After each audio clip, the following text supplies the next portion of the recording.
শিলং সালাউদ্দিন মানে সীসা ভাই, এই সীসা ভাই সংবিধান সংবিধান সংবিধান জপতেছে তসবিহ হাতে নিয়ে। উনি কে? কোথা থেকে এলো? উনি তো 9 বছর বাংলাদেশে ছিলেনই না। উনি জুলাই কি দেখেছেন? দেখেন নাই।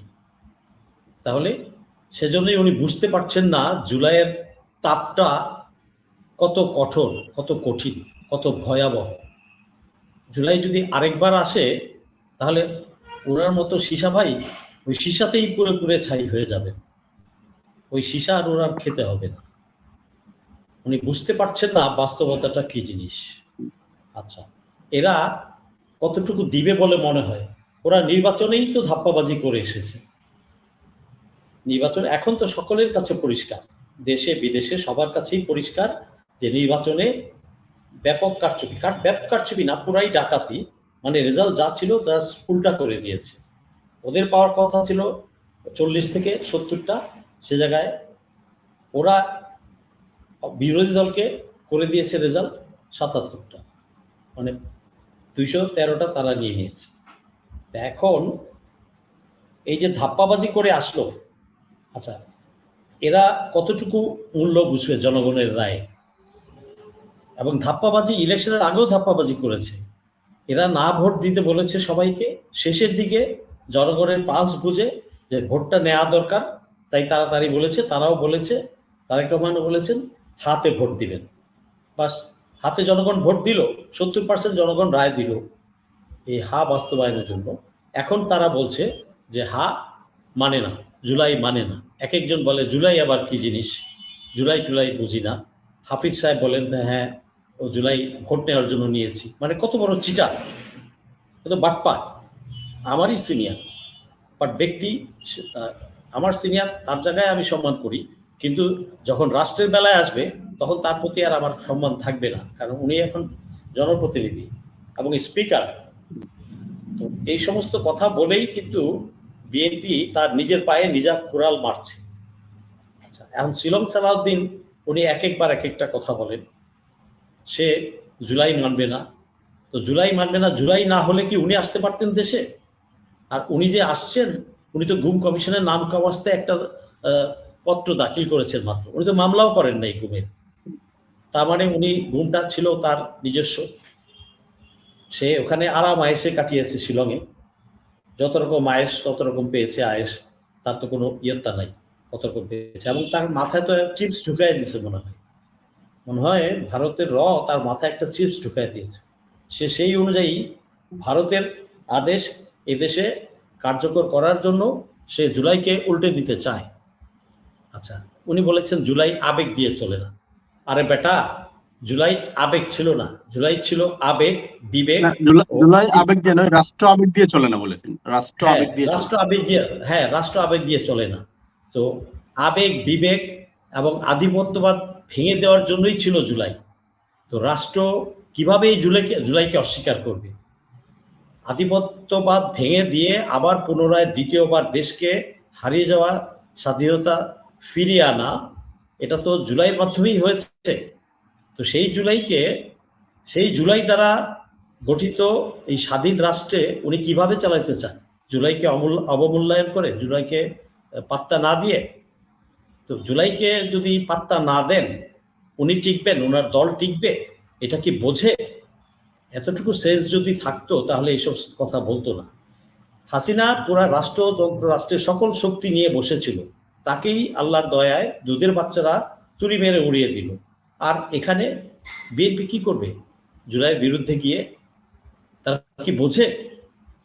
যদি আবার জাগরণ তৈরি হয়, এরা তো মানে পালিয়ে যাওয়ার সুযোগটা পাবে না। আওয়ামী লীগ তো পালিয়ে গেছিল এবং পালিয়ে যেতে দেওয়া হয়েছিল, এদেরকে তো কেউ পালিয়ে যেতে দিবে না। এদের যারা বিএনপির যারা ইমানদার কর্মী আছে, এরাই এদের ঠেক দিবে সবার আগে। এরাই আটকাবে যে আমাদের ফেলে কোথাও যাও। আওয়ামী লীগ তাদের কর্মীদের ফেলে চলে গেছে, সেটা তারা দেখেছে।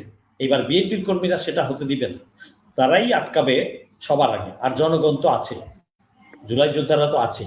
সে এত সস্তা মনে করেছে সবকিছুকে। আর যে সংবিধান ম্যাডাম খালেদা জিয়া বলে গিয়েছিলেন যেটা ছুঁড়ে ফেলে দিতে হবে, উনি বুঝেছিলেন যে এই সংবিধান অকার্যকর, সেই জন্যই কথাটা বলেছিলেন। আর তারই বিএনপি আজকে তার উল্টা পথে হাঁটছে। কারণ সেই বিএনপি তো শহীদ রাষ্ট্রপতি জিয়ার বিএনপি আর ম্যাডাম খালেদা জিয়ার বিএনপি এটা না। তারা এই দুইজনের আদর্শ থেকে পুরা অপোজিট, উল্টা রাস্তায় হাঁটছে এবং ভারতের কোলে চড়ে বসেছে। ভারতে কোলে চড়ে বসার কারণে, দেশ বিক্রি করে দেওয়ার কারণেই তো আমরা হাসিনাকে হটালাম, আওয়ামী লীগকে হটালাম। আর সেই একই কাজ বিএনপি করছে। তো তাহলে আপনি কি মনে করেন যে বিএনপিকে জনগণ খুব সাদরে গ্রহণ করবে? প্রশ্নই উঠে না। তাদের এই ধরনের বাচালতা কেউ পছন্দ করছে না। এমনকি বিএনপির ইমানদার কর্মী যারা সাফার করেছে গত 16টা বছর, তারাও এটা পছন্দ করছে না। দেশপ্রেমিক বিএনপির নেতারাও পছন্দ করছে না। এই সরকারটা কিভাবে গঠিত হয়েছে এটা তারা জানে না। যে চুরিদারির মাধ্যমে এসে যে ডাকাতি করে গদিতে বসে গেছে, ফাইন, ভালো কথা। বিরোধী দল মেনে নিয়েছে, রেজাল্ট মেনে নিয়েছে দেশের স্বার্থে, রাষ্ট্রের স্বার্থে, যে আমরা অরাজকতা চাই না, আমরা দেশটা একটা স্ট্যাবিলিটি ফেরত আসুক দেশে, সেই জন্য মেনে নিয়েছে। তো মেনে নেওয়ার পরে দাদা তো মনে হচ্ছে যে বাহ, পেয়ে বসেছি, সবকিছুই আমার নিজের বাপের সম্পত্তি হয়ে গেছে। এই ধরনের যদি মন মানসিকতা এদের থাকে, তো এদের কপালে শনি আছে, নো ডাউট, এদের কপালে শনি আছে। এভাবে তো বেশি দিন চলতে পারবে না। 5 বছর তো দূরের কথা, 2 বছর যায় কিনা সেটাই দেখেন, জনগণ দেখবে।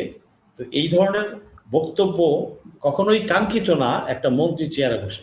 আর ভারতের রয়্যাল এজেন্টকে তারেক রহমান কেন বসালেন তাকে এই মন্ত্রীর চেয়ারে, তার দ্যাট টু স্বরাষ্ট্র মন্ত্রী হিসেবে, যেখানে আমার দেশের সিকিউরিটি কম্প্রোমাইজ হয়ে যায়। সে পুলিশকে নির্দেশ দিবে, সে বিজেপিকে নির্দেশ দিবে, আনসার বিজেপিকে নির্দেশ দিবে। এইরকম একটা মানে দপ্তরে তাকে কেন বসালেন? এটা তো শিলং সালাউদ্দিন সে নিজে কি বোঝে জুলাই কি জিনিস? জুলাইয়ের তাপ সে সইতে পারবে? তার গায়ে সইতে পারবে না। সে না বুঝে সে ভারতের প্রেসক্রিপশনে এই জুলাইকে মানে উল্টিয়ে দেওয়ার জন্য সে চেষ্টা করছে, আবার ভারতের কররাজ্যে পরিণত করার চেষ্টা করছে। এটা বিএনপির দেশপ্রেমিকরা বুঝতে পারছে। এবং বিএনপির দেশপ্রেমিকরা, আমি এতটুকু বলতে পারি যে বিএনপির দেশপ্রেমিক অংশটা এদের সাথে থাকবে না, এদের কোনো কথায় কাজ করবে না, এটা পরিষ্কার। হয়তো ওরা সামনে এসে বলছে না, বাট ওদের মনের দিক থেকে তাদের এই সরকারের সাথে তারাও নাই। মানুষ তো নাই, জনগণ তো নাই, এবং বিএনপির অংশটাই নাই। তারা এসছে দেশে খুব চুরিদারি করে, ভোট ডাকাতি করে। এইভাবে এই যে উল্টাপাল্টা কথা বলাটা কোনোভাবেই যে সমীচীন না, এটা কি তারেক রহমান বুঝতে পারছেন না? হ্যাঁ, উনি না বুঝেও চুপ আছে, বা বুঝে না বুঝার ভান করছেন। কারণ উনিও তো হাত পা বেঁধেই দেশে এসেছে। এই জুলাই না হলে ম্যাডাম খালেদা জিয়ার জানাজা হতো, তারা হয়তো গাবতলিতে পাঠাই দিত বা ফেনীতে পাঠাই দিত ডেড বডিটা। তারেক রহমান আসতে পারতেন, শিলং সালাউদ্দিন আসতে পারতেন, মির্জা ফখরুলরা মুক্তি পেতেন, হাজার হাজার নেতাকর্মী মুক্তি পেত, এই নির্বাচনটা পেত। নির্বাচন পাইল, গণভোটও হলো। এখন একটাতে তারা নির্বাচনেরটা তারা কি বলে শপথ গ্রহণ করলো, আর ওটাতে করলো না। যেই নদী পার হলো, ডোম হয়ে গেল সালা, মানে এখন আর জনগণকে চিনে না। তো জনগণ যখন চোখে আঙুল দিয়ে চিনাবে, তখন এদের আর কিছু করার থাকবে না।